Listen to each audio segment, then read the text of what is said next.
हम लोग आपके स्टैटिस्टिक जो कि आपका नेट जीआरएफ कॉमर्स के लिए इम्पॉर्टेंट है, तो उसका ही एक वीडियो हम कवर करेंगे। तो हम लोग यहाँ पे जानेंगे एम्पेरिकल रिलेशनशिप जो होता है मीन, मीडियन और मोड के बीच में। तो हम मीन को एक्स बार से भी डिनोट करते हैं, मीडियन को एम से डिनोट करते हैं और मोड को जी या जेड से डिनोट करते हैं। तो एक डिस्ट्रीब्यूशन जहाँ पे मीन, मीडियन और मोड कोइंसाइड करे, मतलब कि मीन, मीडियन और मोड की वैल्यू इक्वल रहे, तो हम उसे सिमेट्रिकल डिस्ट्रीब्यूशन कहते हैं।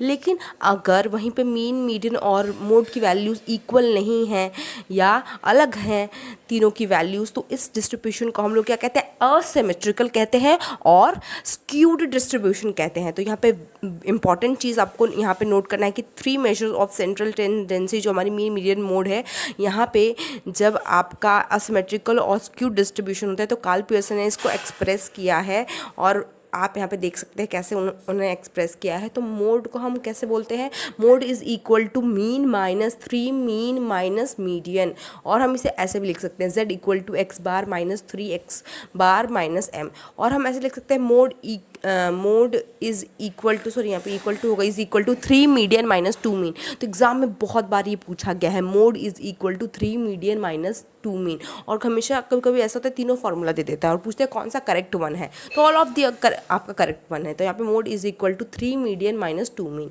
और हम लोग कैसे लिख सकते हैं, median is equal to mode plus 2/3 mean minus mode. अगर आप एक फार्मूला याद कर लेंगे तो आपको मैथ्स आती है, तो फिर मीन इधर जाएगा तो कैसे कैसे फार्मूला बनेगा आपको पता ही है। तो m equal to Z plus 2/3 X bar minus G या Z. If we know any of the two values, अगर हम दो भी वैल्यूज़ डालते हैं, मान लीजिए मीन और मोड की वैल्यू जानते हैं, तो हम मीडियन और मोड की वैल्यू जानते हैं तो मीन आसान से निकाल सकते हैं, या हम मीन और मोड की वैल्यू जानते हैं तो मीडियन की वैल्यू आसान से निकाल सकते हैं। तो अगर हमें दो वैल्यू भी पता है तो हम तीसरे की वैल्यू आसानी से निकाल सकते हैं। तो एग्जाम में ऐसे ही क्वेश्चन आते हैं, आपको दो की वैल्यू दी रहती है, तीसरे की निकालनी रहती है, तो आप इस 3 एबव फार्मूले आप निकाल सकते हैं।